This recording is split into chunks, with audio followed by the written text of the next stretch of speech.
बेटी एक बार चल के लड़के को देख तो लो। मेरा दावा है कि लड़का तुम्हें बहुत पसंद आएगा। बाला बहुत अच्छा लड़का है। हाँ हाँ बेटी, हम लोग तुम्हारे दुश्मन तो नहीं है। किसी अच्छे लड़के से ही तुम्हारी शादी करवाएंगे ना। आखिर तू हमारी इकलौती बेटी है। अच्छा ठीक है माँ, अब ज्यादा भावुकतापूर्ण शब्दों का इस्तेमाल ना करो। मैं चलने के लिए तैयार हूँ। चलो फिर, बिना देर के हम सब चलते हैं। सभी बाला के घर पहुंचते हैं।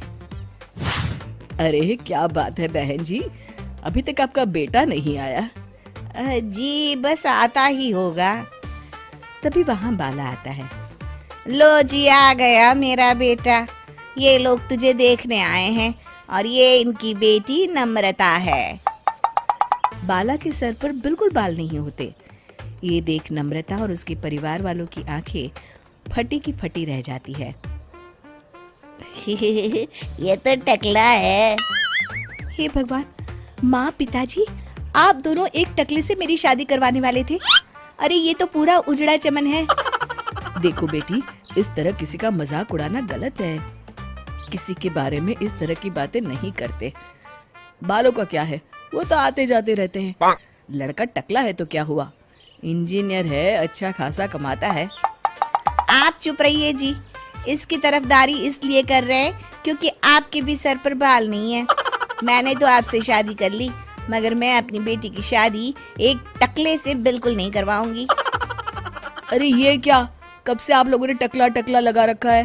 और माफ करना, तुम भी कोई हूर की परी नहीं हो। तुम लोग मेरे घर में आकर मेरी ही बेइज्जती कर रहे हो। निकल जाओ यहाँ से।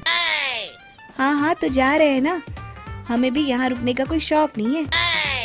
नम्रता और उसके परिवार वाले उठकर वहाँ से जाने लगते हैं। तभी नम्रता का छोटा भाई जाते जाते कहता है, टकला, तेरा बाप टकला। और इस तरह बाला का रिश्ता टूट जाता है। फिर एक दिन सड़क के किनारे एक आदमी घूम घूम कर कंधी बेच रहा होता है। कंधी ले लो, कंधी, एक से बढ़िया एक कंघी ले लो, नए जमाने की कंघी ले लो। अरे भाई ये ले लो। घूमते घूमते वो बाला के पास पहुंच जाता है। अरे भाई साहब, कंधी लोगे क्या? ये लो। तभी उसकी नजर बाला के सर के ऊपर पड़ती है। अरे माफ करना भाई साहब, आप इसे लेकर क्या करोगे? आपके सर पर तो बाल ही नहीं है। आपका तो स्टेडियम पूरा खाली है। चलता हूँ, कंधी ले लो, कंधी ले लो। कंधी वाले की बातें सुनकर बाला को बुरा लगता है। उस समय बाला को ऐसा महसूस होता है कि उसके लिए दुनिया में सबसे कीमती कोई चीज अगर है तो वो सिर्फ बाल है। बाला सड़क पर चलते हुए लोगों के बाल बड़े गौर से दिखता है। चलते चलते बाला एक मंदिर के पास पहुंच जाता है। हे भगवान, तुमने ये मेरे साथ क्या किया? थोड़े से बाल अगर मुझे दे देते तो तुम्हारा क्या चला जाता? सारी दुनिया मेरा मजाक उड़ाती है। अरे भाई, आज पहला इंसान देख रहा हूँ जो मंदिर आकर भगवान से अपने लिए बाल मांग रहा है। बेटा, भगवान ने तुम्हें सब कुछ तो दिया है। अच्छी सेहत है, अच्छी नौकरी है।